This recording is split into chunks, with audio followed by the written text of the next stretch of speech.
Salut à tous, je suis Sandrine Miraculeux, je suis artiste et auteur, je suis aussi passionnée d'art et je partage avec vous.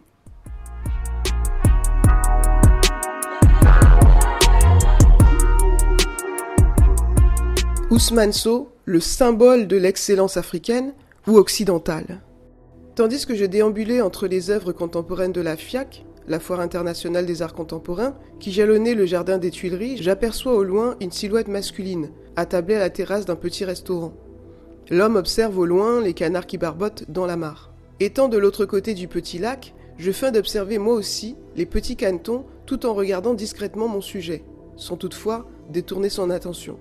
Zut, il m'a remarqué. L'individu suit du regard ma silhouette filiforme qui s'avance dans sa direction. Repéré, je tiens à saluer cet homme que je crois avoir reconnu. Un individu au physique aussi impressionnant que ses œuvres, arborant des cheveux blancs comme la neige, contrastant magnifiquement avec sa carnation ébène. En effet, c'était bien lui, le célèbre sculpteur académicien sénégalais Ousmane Sow. Tant de fois, je me suis imaginé rencontrer ce grand monsieur. Malheureusement, il nous a quittés bien trop tôt. Pourtant, j'ai tenu à lui rendre hommage dans ce 3e épisode de la série autour de la sculpture. Ainsi, comme une réponse aux détracteurs de l'art africain, laissez-moi vous présenter ce sculpteur, ou du moins vous le représenter sous un angle différent. Ousmane Sow, un mentor ? Tout d'abord, c'est durant le montage sur ce qu'est une œuvre d'art ratée ou réussie que le visage d'Ousmane Sow m'est apparu. Je me suis soudain rappelé en parcourant ses œuvres à quel point il avait été pour moi une référence pendant de longues années, et même une révélation. Par ailleurs, c'est aussi une réponse qui réfute les affirmations de notre entrepreneur influenceur à succès Philippe Simo sur la médiocrité artistique dans la communauté noire qu'il évoquait notamment sur sa chaîne Investir au pays. Aussi, les mots sanglants des Burkinabés à l'encontre de l'auteur de la sculpture ratée de Thomas Sankara que j'avais retranscrit dans l'introduction du précédent podcast, tels que « inacceptable »,« la honte »,« scandaleux »,« l'artisan a bâclé le travail »,« c'est un incompétent », ne fut pas le cas en ce qui concerne notre sculpteur sénégalais et académicien, quand il a fait tour à tour les portraits de Victor Hugo, Toussaint Louverture et Charles de Gaulle. Pour ceux qui n'ont pas vu la vidéo et écouté le podcast précédent, je vous invite à prendre le temps de le consulter pour mieux comprendre et suivre ce contenu-ci. Continuons. Ainsi, au XXe siècle, dans le monde de l'art contemporain, il n'y avait pas de référence internationale noire et africaine, même si on connaît l'américain, le peintre Jean-Michel Basquiat, d'origine haïtienne. Ainsi, tel que Picasso qui a eu ses périodes bleues, roses et cubistes, j'ai eu des périodes distinctes dans mon art. Et le style d'Ousmane Sow y contribua grandement.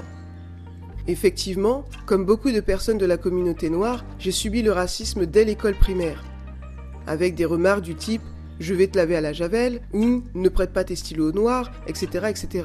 Et non, ce n'est pas de la victimisation, c'est malheureusement la réalité.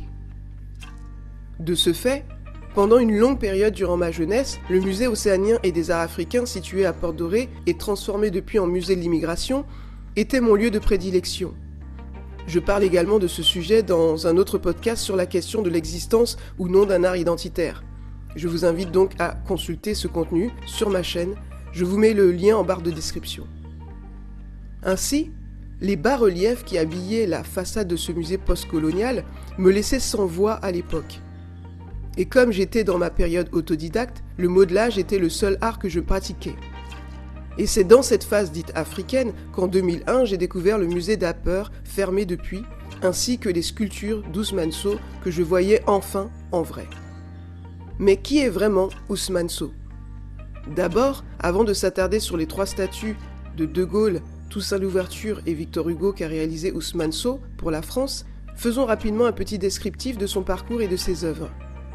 D'un premier abord, l'artiste sénégalais est principalement connu pour ses œuvres monumentales traitant des tribus Maasai, des Nuba et de la bataille de Little Big Horn. Néanmoins, comme l'a affirmé le commissaire de l'exposition Marie-Odile Brio en 1998, Ousmane Sow, c'est avant tout le réalisme, les surmodelés, la spiritualité charnelle de Michel-Ange, l'érotisme de Rodin, l'héroïsme guerrier de Bourdelle. Aucune des œuvres d'Ousmane Sow ne le résume. C'est un monde titanesque et tendre à la fois qui évoque la fureur et la beauté. D'une façon générale, Ousmane Sow nous pousse à réfléchir sur les préjugés que nous pouvons avoir sur le continent noir, mais aussi sur ce qui est réellement considéré comme de l'art contemporain, tout en remettant en cause les techniques académiques du modelage. D'ailleurs, en tant qu'ancien kinésithérapeute, il dira lui-même « Le fait d'avoir travaillé sur le corps humain m'a permis la liberté. Je sais jusqu'où aller sans faire un monstre, sans défigurer. Je connais les limites. Quelqu'un qui ne connaît pas le corps humain, qui n'a aucune connaissance théorique des proportions, n'a aucune liberté. J'ai appris l'anatomie, non dans le but de faire de la sculpture, mais dans celui de soigner le corps humain. Je sais qu'il n'y a pas d'uniformité dans la morphologie humaine. Je comprends qu'un étudiant des beaux-arts, pour qui l'esthétique constitue l'élément majeur, n'ose pas s'aventurer dans ce domaine. Le fait d'avoir été kinésithérapeute m'a énormément aidé, m'a décomplexé par rapport au corps humain. Cela m'a libéré des canons académiques, des canons grecs. En effet, c'est à la page 955 du livre sur la sculpture de l'Antiquité au XXe siècle que l'art primitif, dont l'art africain, est évoqué comme un choc pour l'Occident. Notifiant au passage une rupture entre la sculpture et la peinture moderne et les lois de la tradition occidentale suite à un événement majeur, à savoir la réévaluation de l'art des populations dites primitives des empires coloniaux d'Océanie et d'Afrique.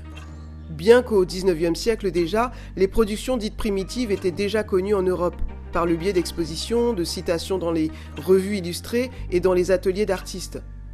Elles étaient encore considérées comme des curiosités. Toutefois, c'est bien au XXe siècle que le monde de l'art occidental a compris qu'il ne s'agissait pas, je cite, de curiosités historiques, de pièces de collection ethnologiques, de fétiches barbares ou encore d'un art au degré le plus élémentaire, voire le plus enfantin, mais bien au contraire de créations dignes de figurer au même niveau que la Vénus de Milo. Cette nouvelle appréciation se retrouve après 1905 chez les artistes d'avant-garde à Paris, à Berlin et à Munich notamment. Je ne vais pas rentrer dans tous les détails ici, ce serait trop long à expliquer, mais les grands artistes de l'époque, comme Derain, Braque, Picasso, Kandinsky et Matisse, ont visité des collections ethnologiques entre 1903 et 1907, et certains, Matisse le premier, ont acheté des statues et des masques océaniens et africains, à partir de 1906. Suite à quoi, les collectionneurs et les marchands d'art spécialisés apprécièrent eux aussi la valeur de ces objets. Par conséquent, l'influence de l'art nègre sur la peinture et la sculpture moderne a été très marquante à Paris dès 1907 et dès 1911 à Dresde, à Berlin et à Londres. Vers 1920, l'impact de l'art nègre s'est généralisé et n'a cessé de s'exercer jusqu'aux années 30. D'ailleurs, vous le savez certainement, Picasso et les autres artistes assimileront plus tard l'art dit tribal dans leurs œuvres. En effet, Picasso et Matisse relèveront plusieurs arts différents chez les peuples primitifs, en évoquant l'inépuisable pouvoir d'invention, de création d'objets autonomes puissamment expressifs et dotés d'une présence vitale. D'ailleurs, Mayol, le célèbre sculpteur français, reconnaît lui-même « L'art nègre renferme plus d'idées que l'art grec, nous ne savons plus prendre ses libertés, nous sommes trop asservis au passé ». Une vérité à laquelle Ousmane Sow fera écho en affirmant qu'il n'aime pas beaucoup les sculptures grecques, probablement à cause de cette recherche de la perfection et de la froideur des sculptures hellénistes. Attention, il ne s'agit pas ici de comparer qui est mieux que l'autre ou de créer un clivage entre deux cultures. En vérité, mon raisonnement est plus universel que communautaire. C'est tout simplement une période d'histoire de l'art que je vous partage ici. D'autant plus, comme me l'a dit le chef de cabinet du président Macron en réponse à mon courrier, « Madame, à l'occasion de son allocution du 14 juin dernier, le chef de l'État a rappelé que la République serait intraitable face au racisme, à l'antisémitisme et aux discriminations. Contre ces fléaux, il nous faut affronter avec force les violences et les amalgames.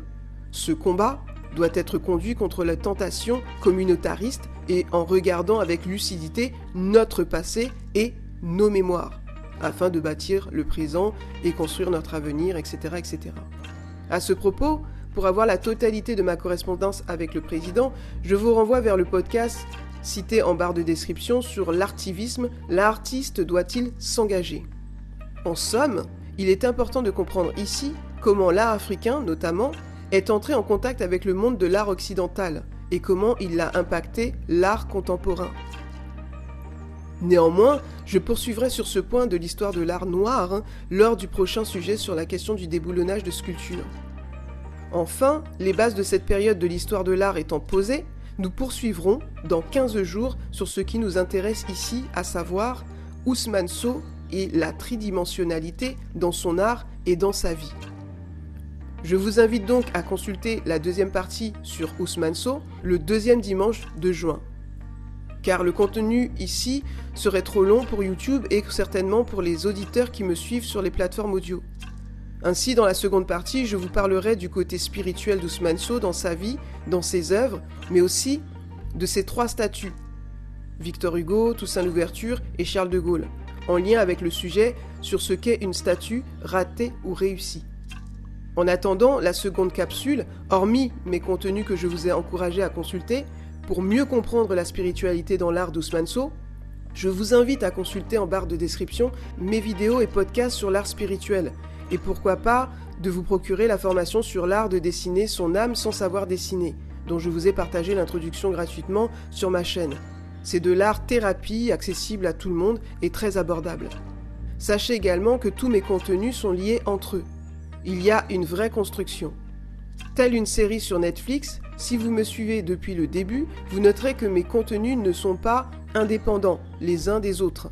Ils sont rattachés par un fil conducteur. Ainsi, je vous emmène quelque part. Ma chaîne est vraiment nichée. En créant la chaîne Passionnée d'art, je ne voulais pas juste parler d'art pour parler d'art, d'autres le font déjà et le font bien. Être sur les réseaux sociaux ou sur les plateformes telles que YouTube, c'est pas du tout mon truc à la base. Mais voilà, j'avais des choses à dire. Et surtout, à partager avec une audience. Je voulais amener de la profondeur et pas imposer une fausse intelligence ou une pseudo-connaissance. L'essentiel, c'est que vous compreniez que mes contenus traitent du sujet de l'art, tout en incluant de la spiritualité, du développement personnel, de la politique et de l'histoire.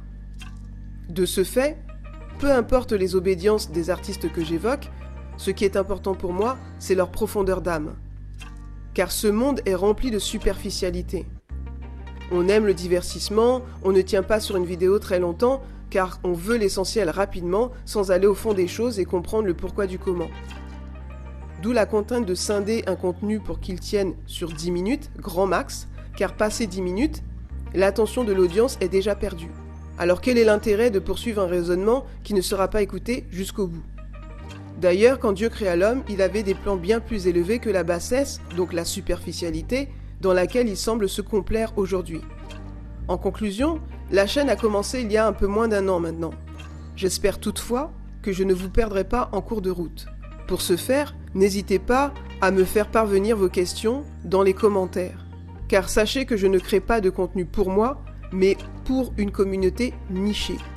Donc, likez si vous aimez, commentez si vous avez des questions ou des suggestions, partagez si vous pensez pouvoir édifier quelqu'un, et surtout, abonnez-vous si ce n'est pas encore fait.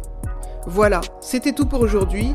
Merci pour votre écoute, c'était Sandrine Miraculeux sur Passionnée d'art. Je vous dis à bientôt pour la deuxième partie sur Ousmane Sow.